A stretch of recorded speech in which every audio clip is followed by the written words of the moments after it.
About three of them are us. I'm still seeing Katya's screen. Yep. Could I be? Yep. Yep. So I'm gonna keep sharing it continually. Yes. Welcome everybody. For this show, we want this to be a very interactive show. So make sure that you can chat in the chat room. So go ahead and say hello, maybe just say where you're from, and we just want to double check that everybody can use the chat room, because some people have mentioned that they've had difficulties doing so. Oh, Kyle, would it be possible for you to use a pair of headphones or earbuds? Because we can hear the feedback from the video. Or if you want to just mute the video itself.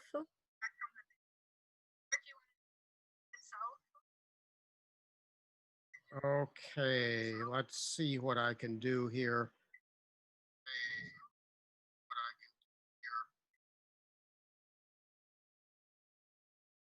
Okay, what do you... for now, I will mute my mic. See if that takes care of it. Oh, I think you just have to mute the YouTube video itself if you have it playing.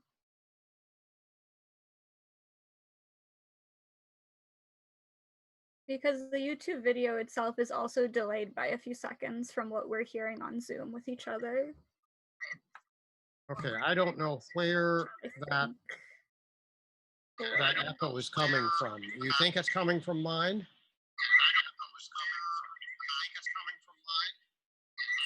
Yeah, because Adam and I both have headphones on. Okay.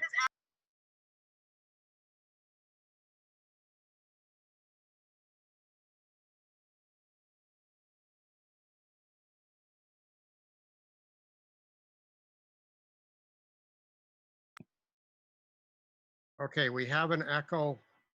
I'm going to mute my mic and somebody else needs to talk for a moment. Okay. Hello. We're talking. Yeah, let us know if you can still hear us. Oh, welcome, Jeff. One of our most loyal viewers. We'll have to have you on the show sometime. We can do an episode about outreach. Oh wow, we have so many messages. My YouTube just didn't reload. Okay, this is what you get when you're alone. When my mic was muted.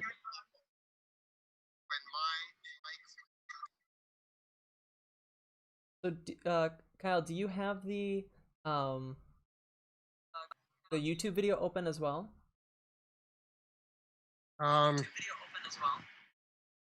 Yes. Should I probably just shut that down? Yeah, try closing You can that. just mute it. Or just closing it. Yeah. Yeah, since most of what we're going to be seeing will be through Katya's screen, you won't have to have the YouTube video open. Okay. Yeah. Yeah, I think... Kyle, can you speak for like 2 seconds? Okay, can you hear me? Yeah. Oh, okay. Now it's fine. Yeah, I think we're fine now. Yeah, right. It was because I had the YouTube screen up. Yeah, and I'll have the YouTube screen up throughout, so I'll be watching for questions as we go. Thank you, Jeff. Awesome. All right, and someone from California, welcome. I think we know who that is. John, happy to have you on again. Hello, Elizabeth. Woohoo. Lots of people joining us tonight. Yay.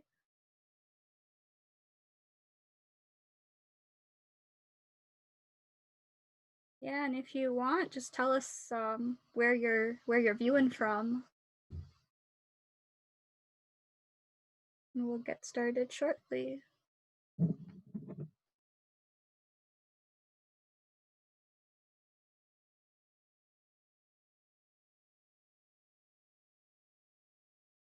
Also, feel free to hit that share button and tell people to join in. Hey, Alex. Yeah. Tell all your friends. This is going to be a really cool episode. We got a Not to say that any of our other episodes aren't cool. Yeah. But this one is like especially cool.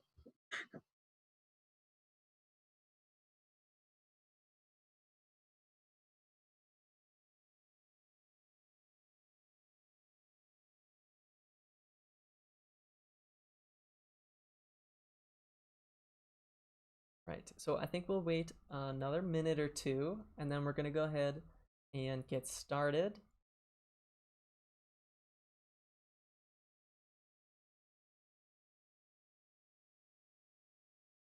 Oh man, Elizabeth, you're our best recruiter. Yeah.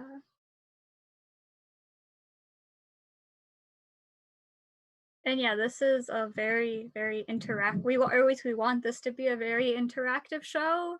So any questions you have, just send in the chat and we'll try to get to them at some point. We want to know what you guys want to hear about. I mean, we could talk like for hours and hours on this, but we want you guys to steer the conversation. Oh, it kind of looks like we've got someone that's going to be trying to stump you tonight. Yep.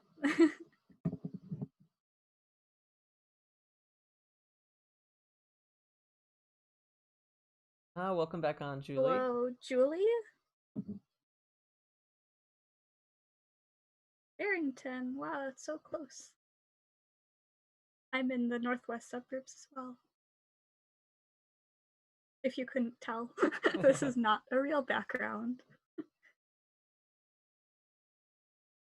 All right, I think we are just going to go ahead and jump right in. So for anybody that's not been here before, welcome to the GLASroom Live Planetarium. My name is Adam McCulloch. I work here at GLAS Education doing I'm the planetarium specialist and also do a lot of the outreach work, including this live stream. With me is my co-host and professional astronomer, Katya Gosman, who this Sunday will officially be graduating from the University of Chicago and on to her PhD work at the University of Michigan. So please send a round of applause in the chat room for Katya. And with us tonight is our special guest, Dr. Kyle Cudworth, who is a former director of Yerkes Observatory and has spent many years working at Yerkes doing amazing research with the Great Refractor, which will be the main topic of conversation for today. So hopefully many of you that are joining in are familiar with the Great Refractor. Hopefully you got a chance to go and take one of the awesome tours while they were still going, especially if it was Katya giving the tour, because those were the best ones in my opinion. And we are actually going to show you something, a cool video that a friend of ours named Chuck Flores, who was also helping out with the tours during the last couple months before closing, he put together a nice video for us of a time lapse from one of our last nights observing at Yerkes. So we're going to go ahead and we're going to start off with that first, and then we are going to jump into our conversation with Dr. Cudworth, and we're going to just keep going and pick out questions as we go along. So here we go. And I'm going to take my face down. So here you can see we are starting up at Yerkes. This was before observations. You can see there's still a little bit of daylight outside.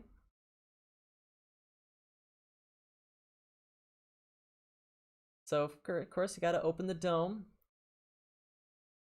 And here we are. We pointed the telescope at whatever object. We're going to let it track as we went to go and welcome our guests for the show that evening.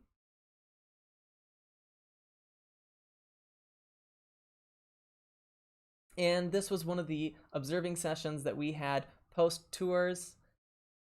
So Katya and Chuck going back and forth to the telescope.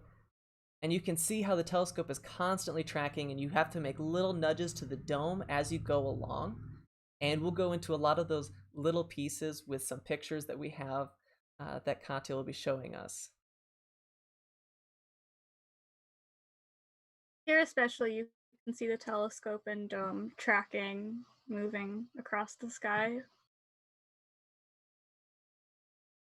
And here's Chuck lining up one of the objects, raising the floor. And then... And closing time. Now he's closing.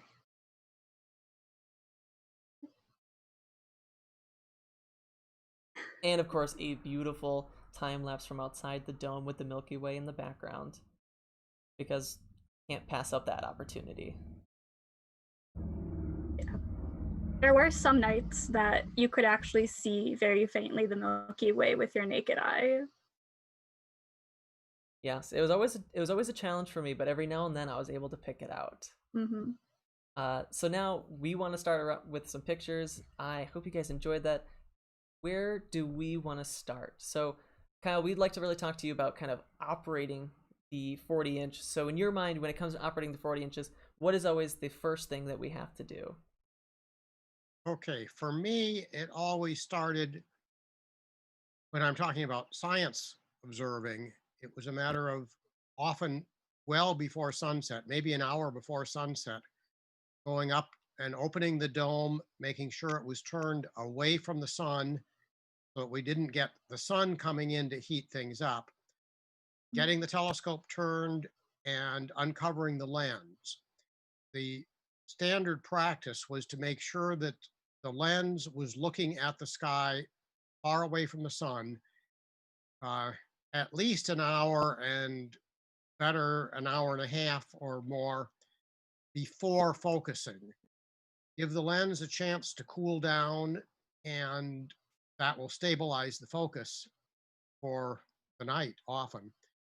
The other thing is at that point, I would leave the floor about at its midpoint and usually open some of the doors around the upper level, try to get air to circulate through the dome. With the slit open, of course, any warm air can go up and out rather easily, but you want cooler air from outside to come in and fill the dome.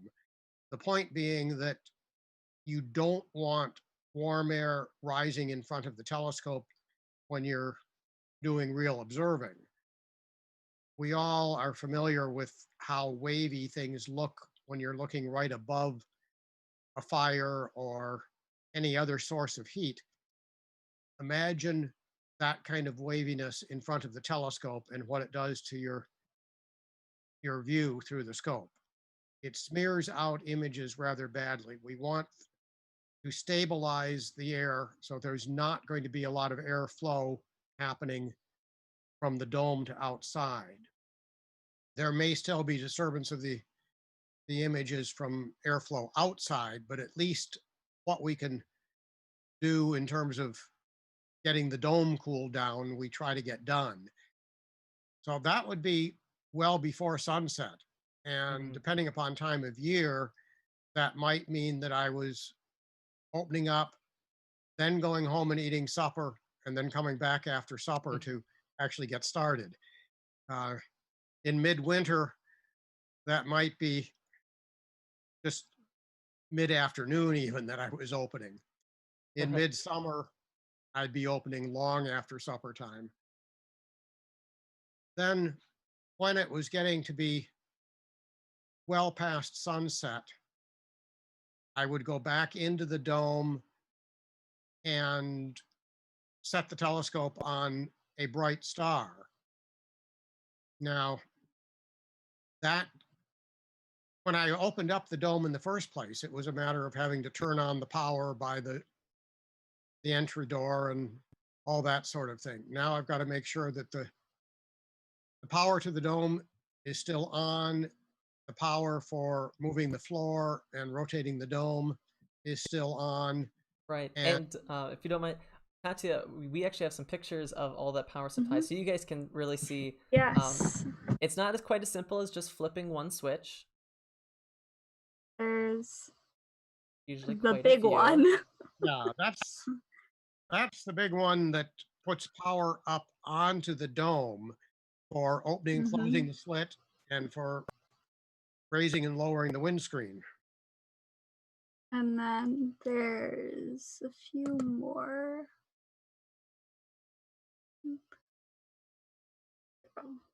The start stop.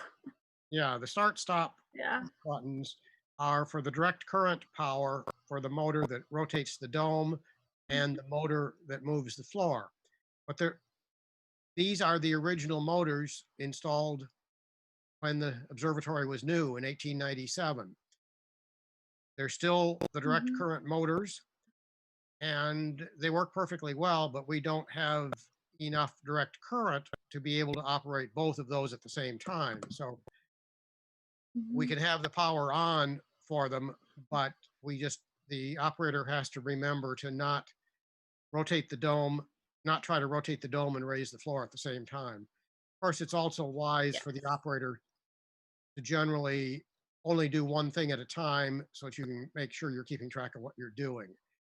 I'll Hmm. admit that when I'd been operating it for years, I sometimes violated that, but the electrical system will penalize you if you violate it in floor and dome rotation. Uh, because Yeah, we've you run will into cut those out and you problems have to go before. downstairs and hit the reset button.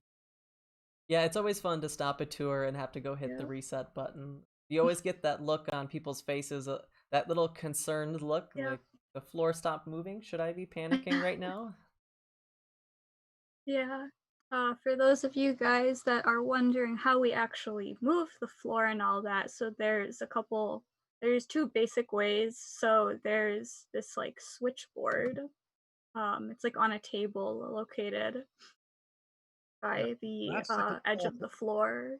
Yeah, that's the control console, and the central panel there has at the top marked slew. You've got north, south, and east, west fast motions of the telescope. In the middle, you've got windscreen, which is a canvas screen that can be raised partway in the slit. That if you've got enough wind blowing that it might be shaking the telescope, you might uh, want to raise the windscreen to cut out some of that shaking. Then below that is the switch that can be moved left or right only, not up or down. That rotates the dome one way or the other. And the bottom switch there that It's the the cursor floor. is now showing is the floor motion, up or down. The floor motion has a central off, well, all of these have a central off position, but the floor motion, if you just release the switch, it goes back to its central Mhm. position, the safety feature there. The others, you can set them one direction and they'll keep going until they hit a limit. There isn't a limit on the dome, but the floor, you have to keep your finger on the switch going up or down. Mhm. And if you're going up, usually it's wise to turn around and watch that you're not about to hit the rising Like floor, this. the back end of the telescope. Mhm. Like what Adam and I are doing right in this picture. I Yeah. am holding down the switch to move the floor down, I'm assuming, because I'm twisted like this and we're watching the telescope. My job was probably to watch the telescope, but I was most likely looking out the slit to make sure we were looking in the direction of some planet, because it was probably Saturn that we were going to start with. Yeah, and Yeah. you've still got the bright floodlights on in that picture too, I notice. I think this was actually Yeah. setting up before everybody came up for the tour. So we were just getting it on, getting the, as you were saying earlier, Yeah. the lens acclimated. No, so this actually leads me to a question, Kyle. So when Katya and I did tours, I should, we basically, we'd open up a couple hours ahead of time because that was good enough. Is there a difference? Like, how would you open earlier if you were planning to take exposures that night, or is it usually 2 hours and you're good? 2 hours would be fine. The lens, the main, well, there are two reasons for opening up early. One is to get the air circulation, Mm-hmm. and that really matters um, for visitor viewing as well as for science viewing, for science serious taking plates or whatever. The other is to stabilize the lens so that the focus won't change much. That's less of an issue when you're working with visitors because you can refocus the eyepiece rather easily. But if you're taking long exposure photographs, you really don't want the focus changing on you during the exposure. And it's nice if you get things stabilized before the night begins, and then you don't have to refocus as the night goes on. There have been times when unexpectedly it cleared up right at sunset or something, and I didn't have a chance to get the lens well stabilized, I might plan my observing to be taking shorter exposure, like a half hour or something first, and then go back to a focus star and focus the camera again before taking a longer exposure. Because you want to make sure that the focus is not going to change during an exposure. But if the lens has been exposed to the sky for a couple of hours, generally there's no need to refocus as the night goes on. Gotcha. All right, that makes a lot of sense. And The so, oh, When you're using an eyepiece with visitors, you've got a good focus adjustment right there at the eyepiece, and you may be having to readjust that for different people's eyes even. Mm-hmm. But mhm. for science observing, you want to get the camera set to proper focus and know that your uh, photographic plate is going to be in focus from then on. And here we see the back end of the camera. The central part there is a plate holder that has an 8 by 10 inch photographic plate in it. For focusing, the plate holder pulls, well, first for getting set on a focus star, there would be an eyepiece slid in place of the plate holder. And then once you've got the focus star centered in the eyepiece, you slide the eyepiece out and you slide the focusing uh, knife edge in there, and you can adjust the exactly how far the back of the camera is from the lens the, to get things in proper focus. Once you've got that set, you lock down the focus and you pull the focusing attachment out, and yes, there you see the eyepiece that's used for getting centered on target for photography. But once you are set on, well, once you've gotten focused well on usually a bright, I it has to be at least as bright as second magnitude to easily focus. And I usually went for the most convenient first magnitude star, if at all possible. Then it was pretty easy. Right. And we actually have a question for you. Uh, Okay. which of the controls were working the last time the telescope was used? Were there still motor slash clamp issues? That The actually, go ahead, Kyle. uh, Yes. you guys actually used it after the last time I did, but the last time I used things, the motors were sometimes working and sometimes not. The the slew motors, but I was in the habit of very often just slewing a telescope by hand, which brings up another interesting point that it is so well balanced that it can be moved around fairly easily by hand. The book says it weighs 6 tons, but it if it's well balanced, you can move it around.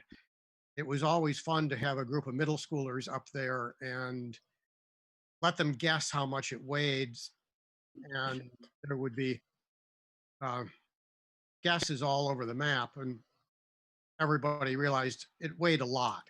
Right. And then I would say, okay, the book says it weighs 6 tons. Who's feeling strong enough to move a 6 ton telescope? And sometimes there'd be a kid who would volunteer, and sometimes there wouldn't be. If there were not any volunteers, I would pick the two smallest and ask them to come help me move it around. It would be Mhm. a nice demonstration of how beautifully balanced it was that these middle school kids, you know, 11, 12-year-old kids could move the telescope just fine. Uh, Now, it could get away from them if you get it moving and let go, you could have it run away from you. But Right. generally, it was pretty safe. Now, Katya, do you want to That's bring up happened that? to me before. Yeah. The Back to the But question of what was working. The last time I was using it, the deck clamp was not reliable.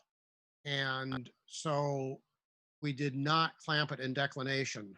For those of you who are not experienced astronomers, that's the north-south coordinate of things.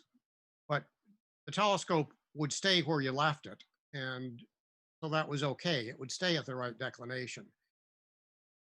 It the clamp in right ascension, the east-west motion, was working just fine, and that is absolutely essential because as the Earth rotates, everything appears to move from east to west across the sky, and the telescope has to counteract Earth's rotation by following that motion, which to the way the system is set up at the 40-inch, to engage that drive motor, the clamp has to be working in right ascension. And so that's absolutely essential to have the clamp working in right ascension. Deck was a little less essential. Right. But back to the idea of slewing it, you could do it by hand pretty well. And I, as a graduate student at Lick Observatory with the Lick 36-inch refractor, which is a slightly older and slightly smaller sister telescope, we didn't have slew motors. Oh, And so as a grad student, I had gotten in the habit of hand slewing the 36-inch refractor whenever I wanted to move it a big distance across the sky. So that habit just kind of carried over to the 40-inch. And there were times when I appreciated having the motors, but a lot of the times I didn't use them even when they were available. right. There's just something really cool about moving that telescope by hand. And Yeah, I sometimes referred to it as wrestling the telescope around. Um, yeah, That's for sure. you can get it, move it around. When I came to Yerkes, there were digital readouts on at the back end of the telescope showing exactly where in the sky we were pointed. And it was quite easy to get to the right position. Gradually, the electronics for those had died. They were installed when the telescope was upgraded in 1967, which was before the time I came here. But they, so can you point out of on course, this picture that They're Katya is right bringing up? yeah, here. Yeah, they're right here. across the top there, it read out the right ascension, the declination, and the hour angle. Right ascension and declination are east-west and north-south coordinates on the sky. Hour angle is specific to the telescope of how far east or west you are, or your target is for this telescope at this location at this time. Again, because of the Earth's rotation, the hour angle is constantly changing. Right. And so those are the two wheels we use to align it. Let me see. Yeah. This one right Nowadays, here. This is the hour angle wheel. Oop. yeah, we gradually had the electronics die, but the electronics were dying in the 1990s and later. And of course, you could not find easy replacements for 1967 electronics, 1995. So we decided, okay, we'll keep as much going as we can, but as things die, we will figure that sooner or later we may put a new system on there using more modern readouts. But we were really able to use the old setting circles, and there you can see the big declination setting circle with its numbers over on the side, that we were able to use the old setting circles quite satisfactorily for most of the time, most of the targets that we were trying to photograph, and most of the things that we were trying to look at for viewing. That the setting circles, which had for a long, well, up until 1967, the setting circles had been the only way to set the telescope. And so we simply reverted back to that as the electronics for the digital readouts failed. Uh, And it Another good worked pretty example of analog prevailing. yeah, um, it worked pretty well. Not not quite as quick and convenient, but for my research observing, where a lot of it was quite long exposures, okay, so it took an extra few minutes to get set on the target. That didn't really slow down my work for the night. That most of the time was spent on exposures, not on trying to find the target. Right. And that could actually bring us to so last 3 weeks ago we talked about the 123rd anniversary of first light with the Great Refractor, and one of the things we talked about, the first object that was photographed with the Great Refractor was M5, and Kyle, you brought with a couple really cool pictures. Not only do we have an actual photo of the plate of M5. As you can see in the top right corner, it might be a little small for some of you, but it does say Fry 1. Kyle, can you tell us what Fry 1 is and a little bit about this plate? Okay, this was a 5-hour exposure of the globular cluster M5 taken in May of 1900. The FRY, capital F stood for 40 inch, capital R, lowercase y stood for Ritchie, the astronomer and optician who had built the camera and took the plate and won for at least the first recorded plate. Um, I've always rather wondered whether there were some other shorter exposures taken earlier that were simply not recorded and not kept, because it seems like your first experiment was probably not too likely to have been a 5-hour exposure. Yeah, can you What tell us now a little bit? One thing I asked you earlier this week was, how do you take a 5-hour exposure back then before we had auto guiders? Well, you had astronomer guiders. The astronomer would sit there behind the camera looking through a high magnification eyepiece at one star just off the edge of the photo, usually. Sometimes it was a star that could be on the photo and you're simply blocking it out. But that eyepiece would be looking at one star and you'd have crosshairs there and you'd be making small adjustments to the position of the camera, not adjustments. The telescope was constantly tracking pretty well, but not perfectly. And the astronomer would be watching the star image in that eyepiece and trying to keep the star on the crosshairs by turning little knobs that moved the back end of the camera right, left, or up and down. And that kind of adjustment required rather careful attention to detail, and for a long exposure, it required a lot of patience. I don't think The anything could teach you patience quite like a 5-hour exposure with the right, 40. it's much longer than any exposure I have ever manually guided. By the time I came to Yerkes, there was an auto guider on here, and auto guiders are more patient than people, I think. They'll keep going, although they also do have mechanical limits, and sometimes it would reach the limit. So it meant that if I were taking a really long exposure, I still would come in and check two things every 15, 20 minutes. One would be check that the opening of the dome was still in front of the telescope, that the telescope was not about to start being blocked by the edge of the dome slit. So I would have to rotate the dome usually every 15, 20 minutes, although in some parts of the sky, one could go an hour or more without rotating the dome. But the other thing is I would check the status of the auto guider to make sure that it wasn't getting close to a limit.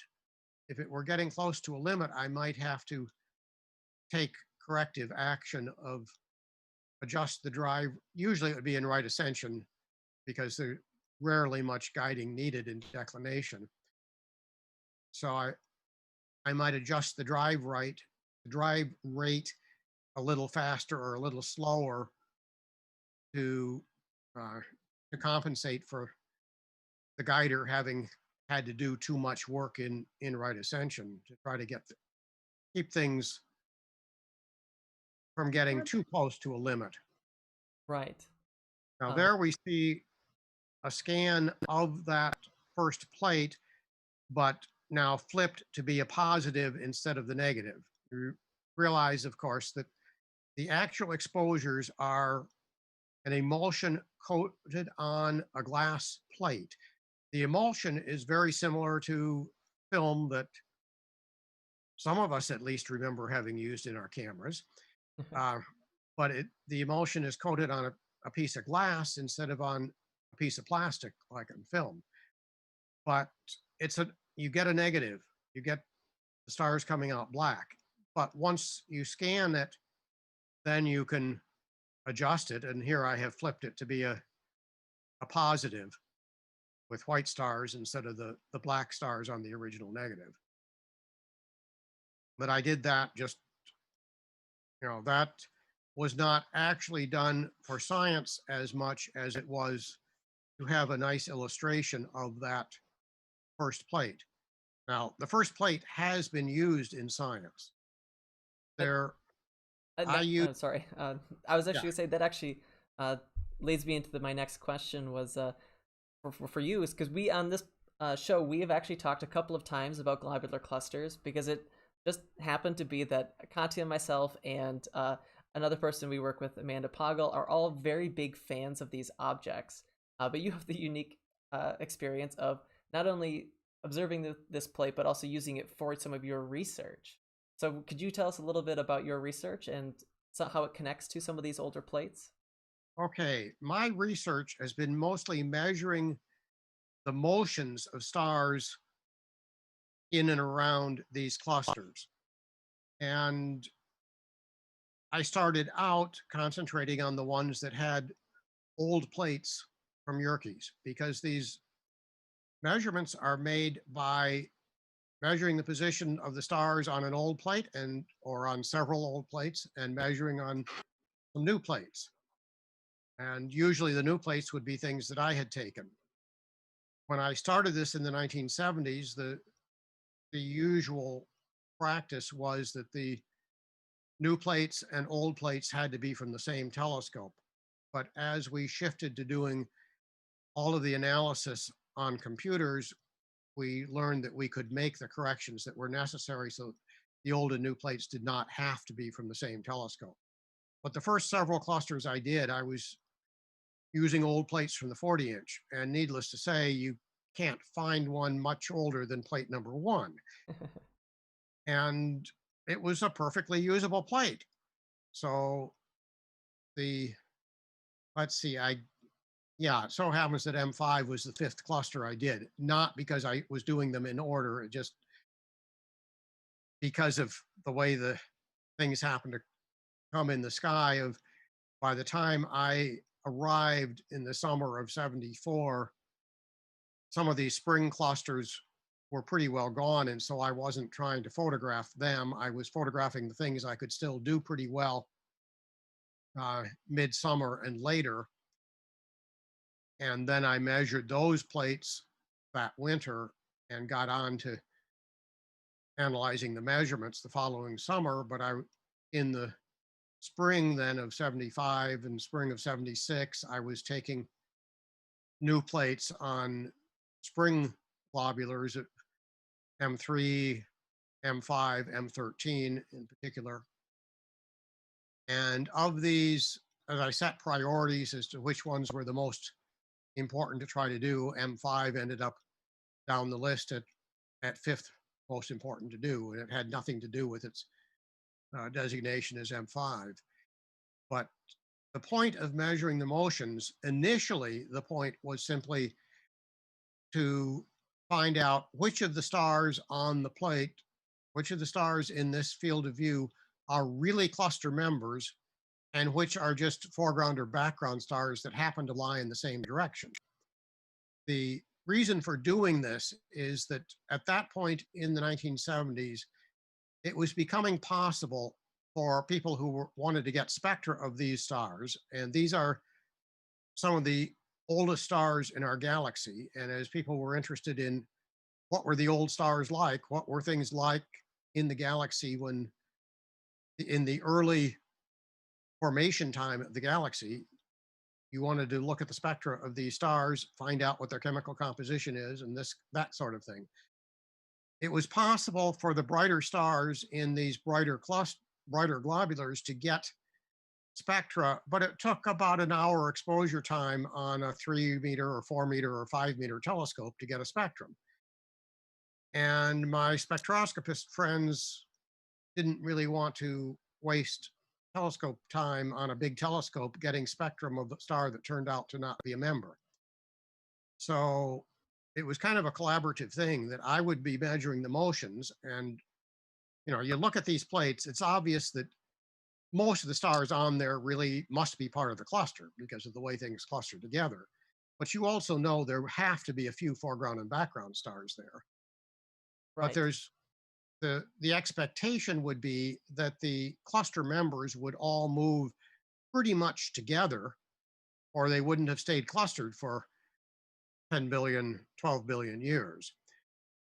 The foreground and background stars would generally not move at all like the cluster stars. And so we could weed out the non-members this way. That was the original goal. What we found right away with the first paper that I did on a globular, and that happened to be the globular M15, was that not only did we get enough precision to do a pretty good job of weeding out non-members, but we were also able to detect how the stars were moving around within the cluster. You look at a picture like this or any other picture of a globular cluster and you see, okay, there are thousands of stars there. In fact, if you take an exposure that goes fainter, you could find that there are hundreds of thousands and sometimes a million or more stars in these clusters. Every one of those stars is feeling the gravitational pull of all the others. And they can't sit still. They're all feeling the pull of everything. They are all moving around. But how are they moving around? Are the outside ones on a plunge that takes them in near the middle and then back out again? Do they move around more circularly? How do they move? And people had been doing theoretical calculations for quite some time, making some assumptions about how they moved or trying to derive how they thought they moved. But in 1975, when I was doing the analysis of the measurements that I had made of the plates from the previous summer, there was a conference in Europe talking about globular clusters, but I hadn't until then done anything on globulars. I didn't even know about the conference until the proceedings were published. And one of these experts on the theoretical aspect of it at the conference said something along the lines of he didn't think anybody would be able to actually measure these internal motions. I don't remember if he put it before he retired or for the turn of the century, in other words, year 2000. Those times were not all that different. So either one of those statements might well have been right. Well, by the end of 1975, I had a paper at the American Astronomical Society meeting where, among other things, I had measured the internal motions in M15. Not very well, but we had detected them. And that was a surprise. It's no great tribute to what I was able to do. It's a tribute to the excellence of the old plates from the 40-inch refractor. And then actually, there's a question in the chat from Jeff. Okay. He wants to know, how did you measure the motion? I think we might have answered that. Let me know if I'm wrong, Jeff. What was the reference from one plate to another? And was it relative motion? And what coordinate system was used? Okay, there are a lot of pieces of that. There are. In 1975, the way we did the measurements was with automatic measuring machine that was at Lick Observatory. Starting in 1976, I went out to Berkeley and used a scanning, the PDS microdensitometer there to scan the important parts of the plate. And I had two different trips to Berkeley to do scanning at 76 and 78. And then in the early 80s, I was part of a proposal to get a similar scanner available for the Midwest. And that went into operation at UW-Madison in 1982. And so from 1982 onward, I was going up to Madison a lot to scan the plates up there. It was not unusual for me to go up there and spend 3 or 4 days in a row up there scanning plates. And I might do that 3 or 4 days in a row each month in the months when I was not having to go to Chicago to teach classes. When I was teaching, I didn't usually get to go scan any plates, but otherwise I was up in Madison for part or most of a week, usually the week right around full moon when I was not likely to be trying to do much observing at Yerkes, and was scanning the plates. Now, at some point, we started having problems or with that microdensitometer in Madison, and they did some repairs and it was back working again. And then we had some more problems, and their shops people were busy on other things, and it looked like it wasn't going to get repaired. And so we negotiated a move, and that PDS microdensitometer and a spare available for spare parts now sit in the plate vault at Yerkes. There is some kind of small electronics problem with them, with the one that sort of worked as of several years ago. I had so much that was scanned that I hadn't yet analyzed that I did not really make a priority of getting that electronics problem addressed. That's perhaps something that we will be able to do once we are back in Yerkes, because I have a friend who has offered to put some effort into trying to diagnose what the problem is. That'd be cool. Yeah, it would be nice to get that back working again. It is much slower than what people think of as a typical scanner that you scan a sheet of paper, or what I've done a lot of lately of digitizing all the photographic slides that I took. That I've got, I think the count was up to something like 20,000 slides that I have scanned of personal slides going back to the 1960s.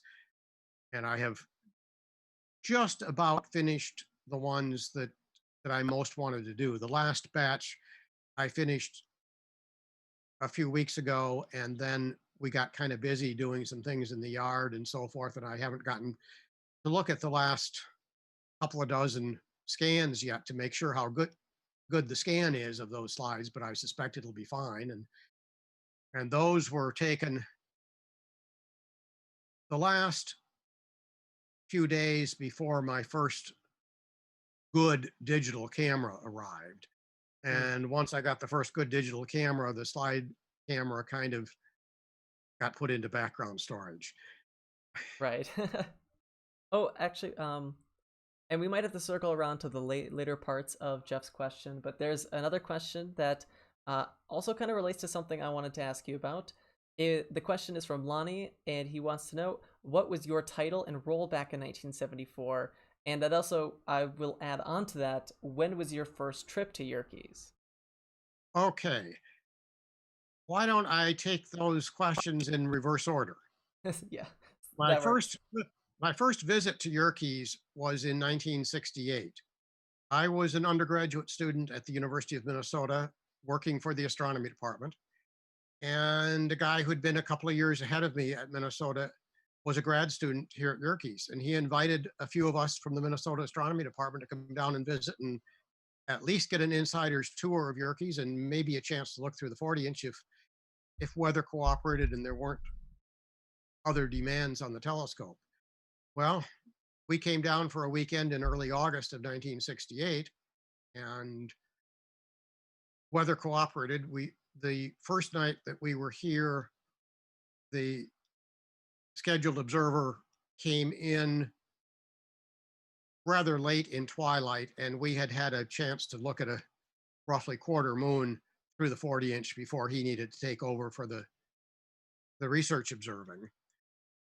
The next night, I don't know the full story. I don't know if there was no one scheduled or if the person scheduled just didn't show. But at any rate, uh, we thought we were just going to do the same thing of take a quick look at a target or two during twilight, but nobody showed and nobody showed and nobody showed. And we spent the first half of the night. Now, early August, half a night is not all that many hours, but we looked at pretty much everything that we could think of, find on a list of interesting things to look at with a good sized telescope at that time of night, that time of year. And so there were a lot of the interesting summer objects that we looked at. You name a star cluster or a nebula that's accessible in the first half of the night in early August, we probably looked at it. I know we looked at some things way far south where we had the floor all the way to the top to be able to reach the eyepiece. Uh, One thing that really stuck in my mind from that night was the open cluster M11. We had looked at a number of other open clusters before we looked at M11, and they were not very impressive. They were too big. They were things that greatly overflowed the field of view of the eyepiece. And so it just wasn't all that impressive a view. They were a better view through the finder than through the main scope. But M11 was compact enough that it was a good view through the main scope. And so that became a favorite of mine from then on. And I have, in summer and early fall, I have used that as something to show people through the 40-inch many, many times. Stuck with me from 1968. But one thing I remember from that visit was that I knew I wanted to go on in astronomy at that point. And so I figured, well, I'll probably get back to Yerkes on a visit again someday if I continue on in astronomy. Well, my next visit was in 1974, and I had received a phone call a week or so earlier saying, we have a job offer for you. We would like you to come and meet people and we'll hand you the job offer. So that was kind of a nice thing to end up coming back here. But in 1968, I never would have dreamt that I would end up at Yerkes for basically my entire scientific career. And I came in 1974 as an assistant professor, and basically I knew that I had been hired to try to keep the 40-inch busy, and so I did. And then at some point, several years later, I was promoted to associate professor, and then some point in the late 1990s to full professor. In 2001, I became the director of the observatory and continued as director till 2012, when I officially retired from the active faculty. And so I shifted from being a full professor and observatory director to being professor emeritus in 2012. And that I could have continued. I didn't have to retire at that point, but with a couple of kids at home and a wife that had some health problems, it was becoming more of a problem for me to be away to go teach in Chicago, because teaching an hour or hour and a half class basically meant I was gone for most of the day by the time I commuted down, taught the class, and commuted back. And I just wanted to end my necessity of traveling to campus in Chicago. We didn't have the option of teaching virtually, such as has been so common over the last few months. I can So, imagine a commute to Chicago regularly be getting quite frustrating. Now, yeah, I was I curious. rode the Oh, train go ahead. quite a bit. Uh, Yeah. there were quite a few years there where half or more of my trips to Chicago were by train. And especially for teaching, I would go in by train, and coming back out on the train, I might have a whole set of homeworks graded or everybody's midterms graded by the time I got back out on the train ride. So, the train was at least productive time. Now, I also became something of a rail fan, and so it was enjoyable as well to be on the train and to watch what else was going on the railroad. Right. Now, You I seem was curious, Kyle, if you had to guess with the number of years you spent using the 40, of all the users since 1897, where do you think you rank on time spent observing? well, fairly high up, but I'm sure there were plenty of others that had more nights. I mean, in fact, when I came in 74, there was my proper motion program on lobulars and sometimes on other things. But there was also a parallax program, measurement of distance to stars, and that takes a lot of observing time. And that was under my supervision, but I rarely did any of the observing for it, only when uh, the observing assistant was on vacation. And so the typical weekly schedule for a lot of years was that he was scheduled uh, 5 nights a week, and I was scheduled 2 nights a week. Hmm. I would guess that he probably ranks, because he was doing that before I came here. I inherited him from a previous faculty member, and he continued up to 1990 or a little bit later. So he had uh, 25 years or thereabouts, probably, as the observing assistant, and normally scheduled something like 5 nights a week. And so, however many of those nights were clear, he would be working. And I wouldn't be surprised if would end up having the most nights that he was using the telescope, although there are other people like Bill Morgan in his spectroscopic work who probably had an enormous number of nights in the 1930s and 40s and 50s, although I know that a good deal of observing for him was also done by students working for him. So, how many nights he actually did, how many of the students did, I don't know. In the early years, Ritchie, who had built that first camera and took that first plate and the first few dozen plates, he left with George Ellery Hale to Mount Wilson to start the Mount Wilson Observatory around 1903, 1904. So he did not build up a lot of nights of observing. The one who had a lot of nights of observing in those days was probably E. Barnard. And he did both photographic and visual observing. And there's kind of an interesting point on that, is that the visual observing that he did, in some cases, it would be things like comets or double stars, but it also was a lot of these globular clusters. He measured the positions of stars visually in these clusters and published those measurements.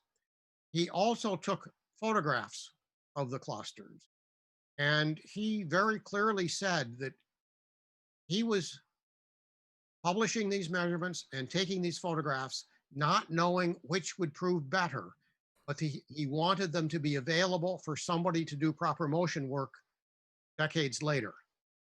Well, I ended up being that somebody who took advantage of the plates that Barnard had taken. Now, I also, of course, obviously used the plates that Ritchie took. Plate 1, we saw was M5, but plates 2 and 3 were also globular clusters, and I've used those. And my grad student, Rick Reese, did a reanalysis of M5 because we had, by the time he was working on things around 1990, it was clear we could do a better job of measuring the plates, and we had much newer plates than what I had taken in the mid 70s. We could extend that up to the late 80s. And so we had a longer time base. We had and better ways to measure them and better ways to analyze the measurements than had been possible when I published my M5 paper in 1979. So he redid the M5 study in the early 90s. I don't remember exactly which year Right. it got published, but at any rate, he also used that plate 1. Hmm. I don't remember what he said, how he worded it in his paper. In my paper, I just casually made a comment along the lines of, we note in passing that plate FRY1 is the first recorded plate from the Yerkes 40-inch. And I had a table listing all the plates that I was using, and I just felt like I needed to call out attention to the fact that we were using plate 1. And it, it worked perfectly well. The only problem with that plate really was that the star images were not all that sharp that night. And I don't think it's a matter of the plate not being in focus. I think it's a matter of turbulence in the Earth's atmosphere smearing out the star images. Mm-hmm. That happens. It happens a fair amount around here. Mountaintop observatories have less of the problem with that. I had well, I probably was scheduled for close to 100 nights on the 36-inch refractor while I was a grad student. Now, of course, they were not all clear, but there were a lot more clear nights there than we have here, and a lot more of them had really sharp images. Lick had very good seeing. What astronomers call seeing means how sharp the star images are. And that on mountaintop observatories, it's usually considerably better than what we have here in the Midwest. We get some nights here that are every bit as good as anything I saw on a mountaintop, but there are a lot fewer such excellent nights here. I would tend to use those very best nights to take shorter exposures where I was trying to measure stars in close to the centers of the clusters. That Gotcha. stars further out would measure on nights Yes. with plates that were a little bit fuzzier, but central part of the cluster, we really needed the very best nights for that. Right. Now, we have an interesting question in the chat for you, Kyle.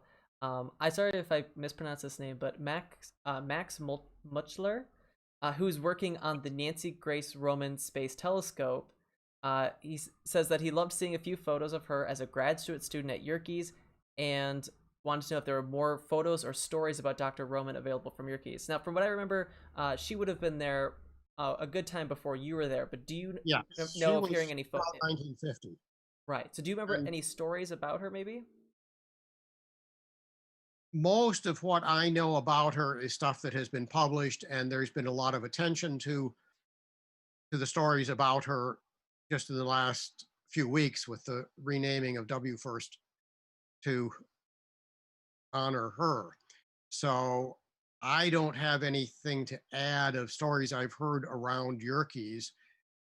in terms of pictures of her here, the archival photos uh, of people are, I think, pretty much all online through the University of Chicago archives.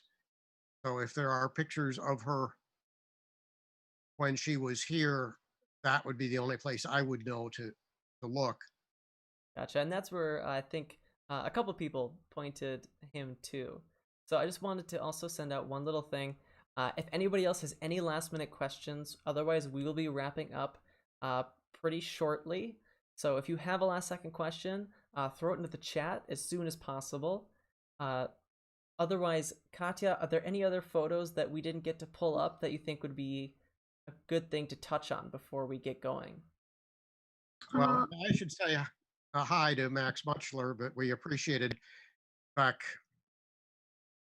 10, 15 years ago when he did a fair number of uh, chats with far less technology than we've got now with the middle school students in the YAYS program at Yerkes. So thank you, Max, and glad you're on board for this.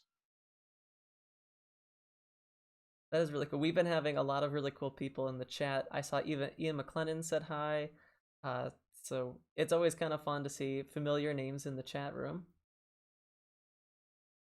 Yeah.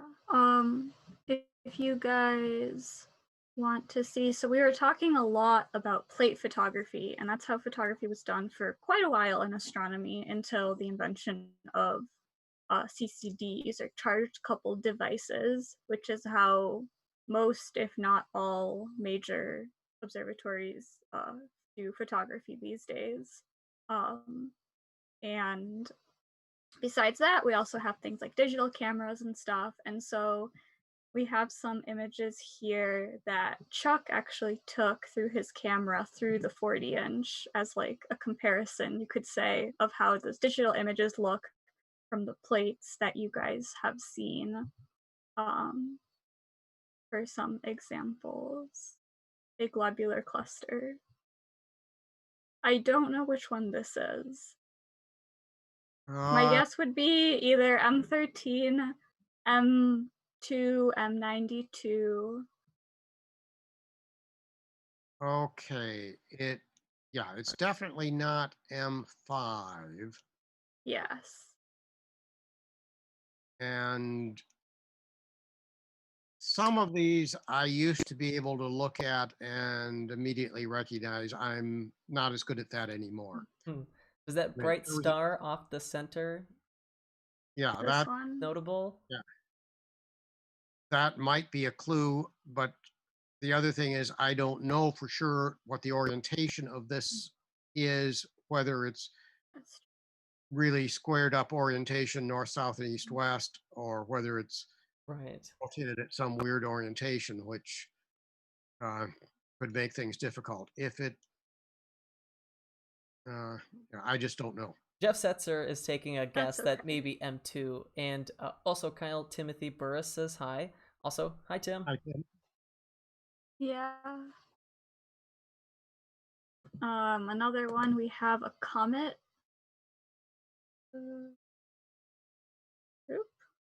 Comet.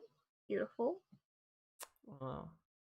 Yeah, I took a film photographic exposure on Comet Hale Bopp in spring of '97 that when I pulled it up out of the wash in the darkroom, I was really surprised to see what looked like concentric shells around the bright pseudonucleus. And I thought, what's going on here? Is this some weird photographic effect or is it real? I soon found that other people were reporting this kind of thing too. And so it was real. And that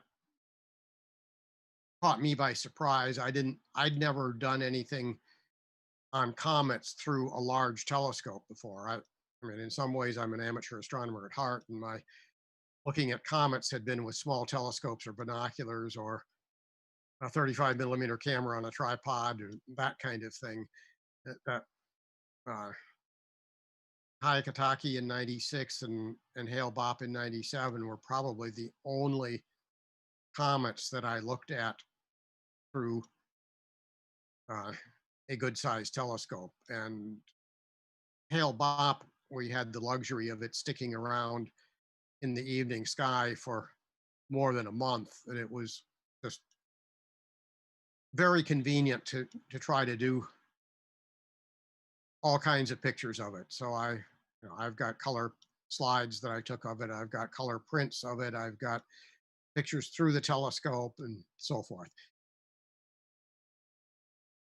Well, I'm gonna have to ask you to Oh, share those with us at some point because I would love to see them. yes.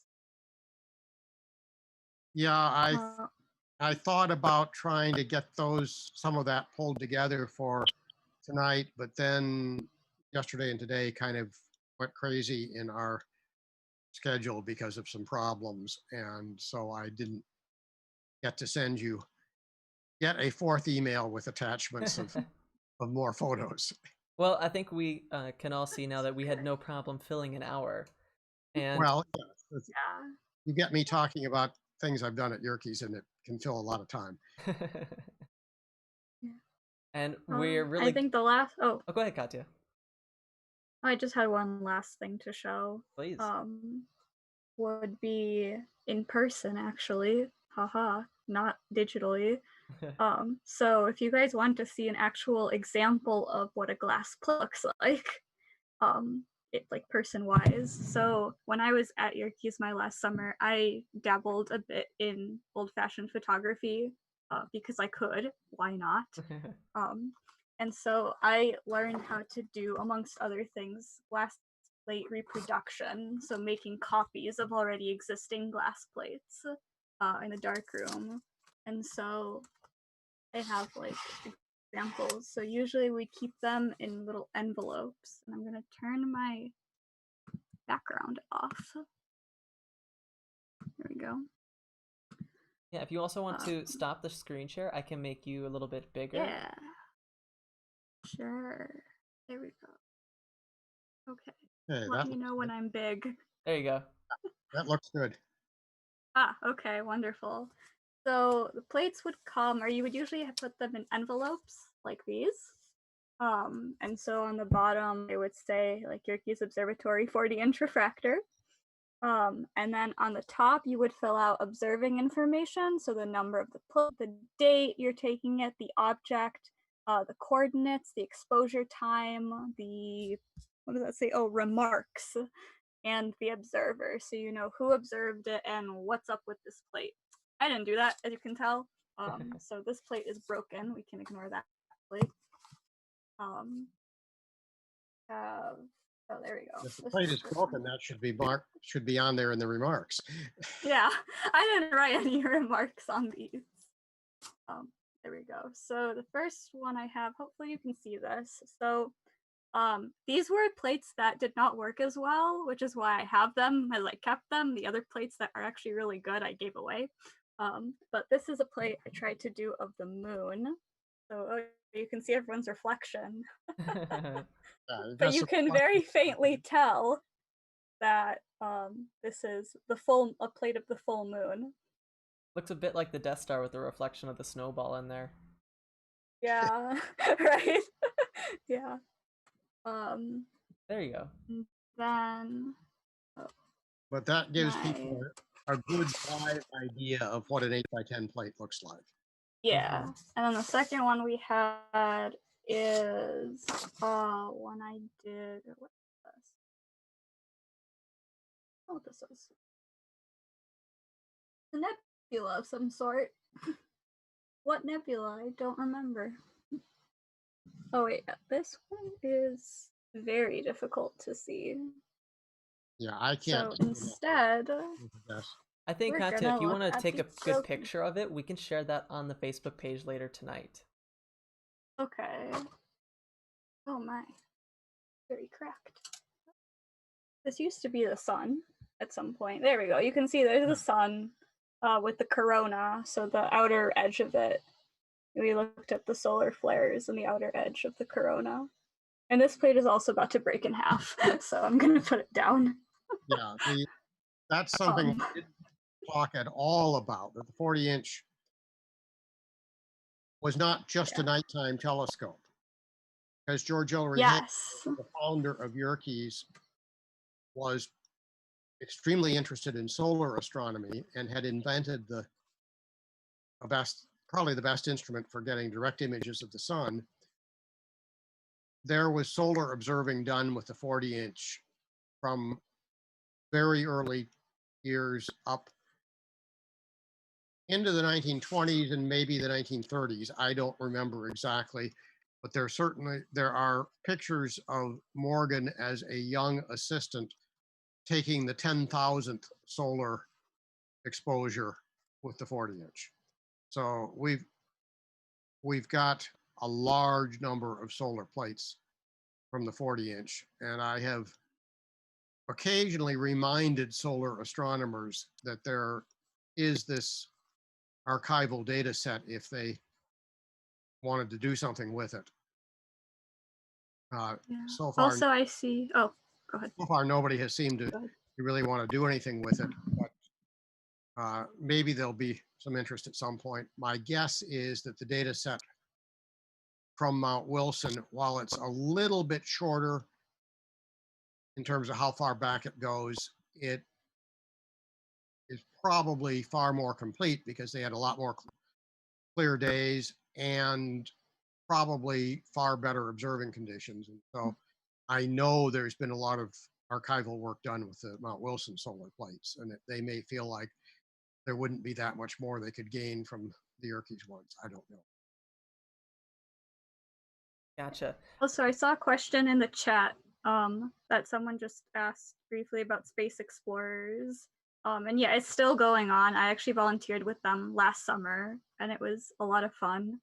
We sadly did not go to Yerkes, but we went to the Museum of Science and Industry. I know that.